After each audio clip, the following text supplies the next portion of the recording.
Hello everyone, welcome to my YouTube channel.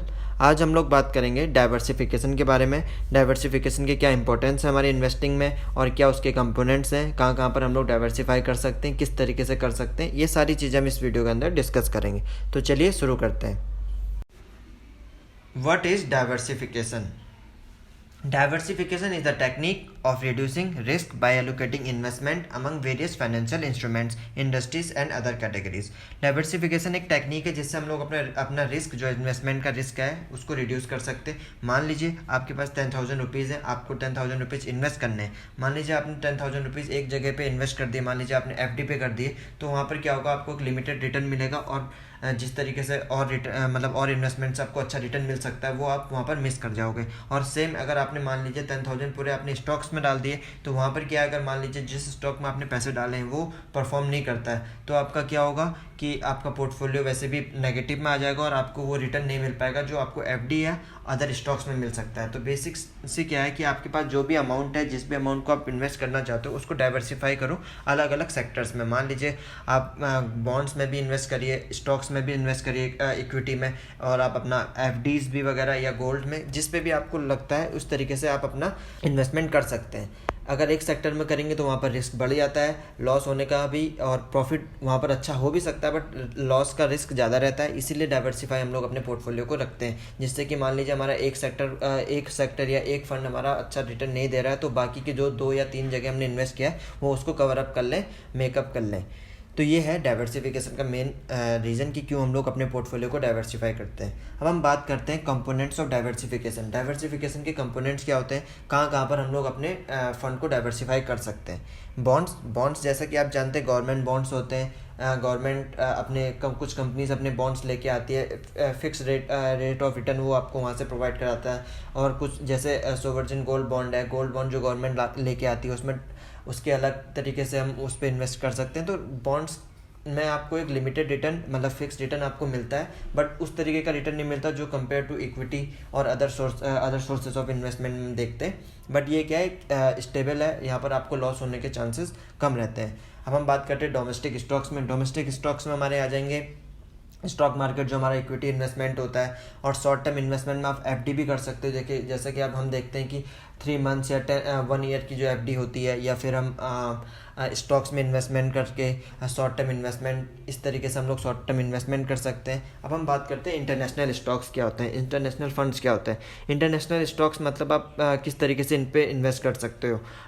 कुछ mutual funds ऐसे हैं जो आपको इंटरनेशनल स्टॉक्स के फंड पे इन्वेस्ट करवाते हैं, जैसे US blue chip stocks, Nasdaq 100 stocks, इस तरीके के जो फंड्स हैं वहाँ पर आप इन्वेस्ट करके जो फॉरेन कंपनीज़ हैं, फॉरेन इंटरनेशनल कंपनीज़ है, वहाँ पर उन कंपनीज़ के फंड पे इन्वेस्ट कर सकते हो, जिससे कि आपका पोर्टफोलियो भी डाइवर्सिफाई रहे। और जो जिस तरीके से फॉरेन की मार्केट चल रही है, वहाँ की इकोनॉमी चल रही है, उसका भी आपको आपके पोर्टफोलियो में उसकी ग्रोथ का भी आपको फ़ायदा हो। अब हम रियल एस्टेट फंड्स की बात करते हैं। क्या होते हैं, आपका इन्वेस्टमेंट अगर मान लीजिए आपने 1 लाख रुपीज़ डाले, 1 लाख में से 50,000, 20,000 या फिर आपका 10,000 भी रियल एस्टेट में लगा हुआ है, तो उस तरीके का इन्वेस्टमेंट क्या है कि आपने कुछ पैसा अपना रियल एस्टेट फंड्स में डाल रखा है, या आपकी कोई प्रॉपर्टी आपने उसको रेंट पे दिया, तो वहाँ से आपको इनकम आ रही है, वो ये एक रियल एस्टेट इन्वेस्टमेंट है। आप किसी रेंटिंग में आप किसी को देते हो, या फिर कुछ ऐसे फंड जो रियल एस्टेट में इन्वेस्ट करते हैं, वहाँ पर आपने अपना पैसा या फंड इन्वेस्ट किया हुआ है। तो ये हुआ सेक्टर फंड्स। अब हम कॉमोडिटी फोकस फंड्स क्या होते हैं। बेसिकली कॉमोडिटी फंड्स वो होते हैं जो जिस तरीके से फंड्स या म्यूचुअल फंड्स कॉमोडिटी पे डील करते हैं। कॉमोडिटी पे यानी गोल्ड या सिल्वर, इन चीज़ों पे जिनका इन्वेस्टमेंट होता है, वहाँ पर आप इन्वेस्ट करें, या फिर ETF के थ्रू आप इन्वेस्ट कर रहे हैं, गोल्ड भी, मतलब गोल्ड का ETF आप बाय कर रहे हैं, इस तरीके से आप इन्वेस्ट कर सकते हैं। कॉमोडिटी फोकस फंड्स वो होते हैं जैसे कि जिनका मेन फोकस होता है कॉमोडिटीज़ पे इन्वेस्टमेंट, मतलब उनका मेन फोकस, उनका सारा जो इन्वेस्टमेंट होता है वो कॉमोडिटीज़ पे होता है। इन सारे कंपोनेंट्स को आप मिला के अपने पोर्टफोलियो को डाइवर्सिफाई कर सकते हैं। डिफरेंट पोर्शन, आप मान लीजिए आपके पास 100 रुपीज़ है, 100 रुपीज़ को आपने डिफरेंट 5 या 6 सेगमेंट्स में आपने उनको इन्वेस्ट किया, तो इस तरीके से आप इनको इन्वेस्ट कर सकते हैं। और जो भी रेशियो आपको डिसाइड करना है वो आप अपने एंड से कर सकते हो इसमें। अब हम लोग बात करते हैं बेनिफिट्स ऑफ पोर्टफोलियो डाइवर्सिफिकेशन। हमारा बेनिफिट क्या है पोर्टफोलियो, अगर हम पोर्टफोलियो को इन कंपोनेंट्स के थ्रू अपने पोर्टफोलियो को डाइवर्सिफाई करें तो इससे फ़ायदा क्या है, मेन हमारे फ़ायदा क्या होता है। Reduce impact on market volatility, जो मार्केट की वॉलीटिलिटी है उसको रिड्यूस करता है। जैसा कि मैंने आपको बताया, आपके अगर 3-4 जगह पैसा लगा हुआ है, अलग अलग जगह डाइवर्सिफाई हो रखा है आपका फ़ंड, तो वहाँ पर आपकी जो वॉलीटिलिटी है मार्केट की वो रिड्यूस हो जाएगी। मान लीजिए आपका इक्विटी में पैसा लगा हुआ है, इक्विटी में भी आपका इन्वेस्टमेंट है, गोल्ड में भी है, म्यूचुअल फंड्स में भी है और आपका एफडी में भी है। मान लीजिए इक्विटी उस तरीके से परफॉर्म नहीं कर रही है, बट एफडी का जो रिटर्न फिक्स है, बॉन्ड के रिटर्न फिक्स्ड है और कमोडिटी अच्छा परफॉर्म कर रही है, तो आपको जो इक्विटी पार्ट परफॉर्म नहीं कर रहा है तो उसको भी कवर अप करके आपका पोर्टफोलियो पॉजिटिव में रहेगा और आपको एक अच्छा रिटर्न मिलने के चांसेस बढ़ जाते हैं। तो और मार्केट की जो वॉलीटिलिटी है उससे आप बच जाते हो। Less time monitoring the portfolio को मॉनिटर करने में आपको कम टाइम स्पेंड करना होता है, क्योंकि आपको पता है कि आपने किस तरीके से अपना पोर्टफोलियो को डाइवर्सिफाई किया है, किस किस सेक्टर में किया हुआ है। तो मेन फोकस आपको उसके लिए कम टाइम देना पड़ता है उसको मॉनिटर करने के लिए। अब हम थर्ड पॉइंट में बात करते हैं, वो है gain the benefit of compounding interest. Compounding interest का आपको गेन होगा।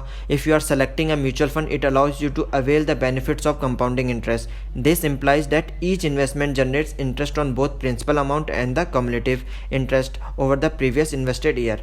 अब आपका इन्वेस्टमेंट, मान लीजिए आपका गोल्ड में आपका इन्वेस्टमेंट म्यूचुअल फंड्स में भी था, एफडी में भी था, तो इस तरीके से क्या होगा, जो आपका इंटरेस्ट आपने जनरेट किया है वो उस तरीके उस प्रिंसिपल अमाउंट प्लस जो आपका इंटरेस्ट ऐड हुआ है उस पर आपको क्या कहते हैं, कंपाउंडिंग इंटरेस्ट मिलते चले जाएगा। तो ये इसका एक बेनिफिट है। यहाँ से आपको बेनिफिट होता है कंपाउंडिंग इंटरेस्ट का। मान लीजिए आपकी 1 ईयर की आपकी एक एफडी थी, आपने उसको 5 ईयर्स तक के लिए लेके जाना है। 1 ईयर में आपको उसमें प्रिंसिपल अमाउंट प्लस जो आपको इंटरेस्ट मिला वो ऐड होके आपको नेक्स्ट ईयर में ऐड हो जाएगा। फिर नेक्स्ट ईयर में आपको जो इंटरेस्ट मिला प्रिंसिपल अमाउंट में वो फिर ऐड होते चले जाएगा। इस तरीके से होता है। अब हम बात करते हैं फोर्थ पॉइंट, जो सफल अमंग इन्वेस्टमेंट।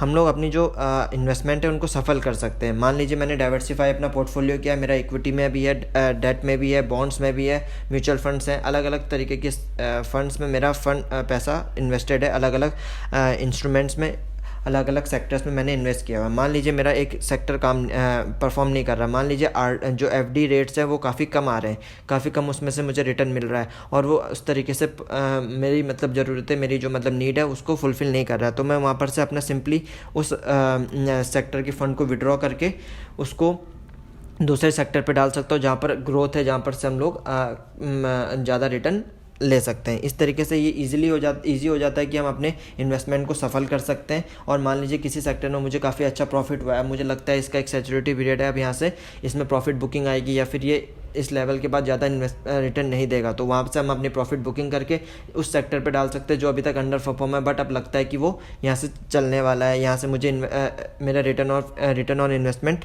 अच्छा है, मिल सकता है, तो वहाँ पर हम अपने इन्वेस्टमेंट को सफल कर सकते हैं। इसमें ये फ़ायदा रहता है, अगर आप एक ही फंड में पैसा डाल रहोगे, एक ही जगह आपने, मान लीजिए आपका पूरा पैसा इक्विटी पे लगा होता, तो इक्विटी मान लीजिए आपकी डाउन होती, कैपिटल से भी नीचे आप मतलब आपका पोर्टफोलियो नेगेटिव होता, कैपिटल से आपका पैसा जा रहा होता, तो आप वहाँ से ईजिली उसको सेल आउट करके या फिर दूसरी जगह सफल नहीं कर सकते दूसरे बिजनेस में।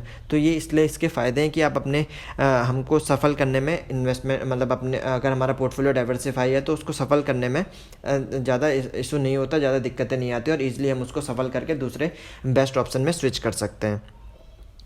तो ये था इस वीडियो के अंदर, किस तरीके से हम लोग डाइवर्सिफाई करते हैं अपने पोर्टफोलियो को, क्या क्या उसके कंपोनेंट्स हैं, ये सारी चीज़ें मैंने आपको बताई। अगर आपको ये वीडियो अच्छी लगी तो प्लीज़ इसको लाइक करिए, शेयर करिए अपने दोस्तों के साथ और मेरे चैनल को सब्सक्राइब करिए। कमेंट में ये भी मेंशन करिए आपको किस तरीके की वीडियोस आगे इस चैनल पे चाहिए। Thank you so much.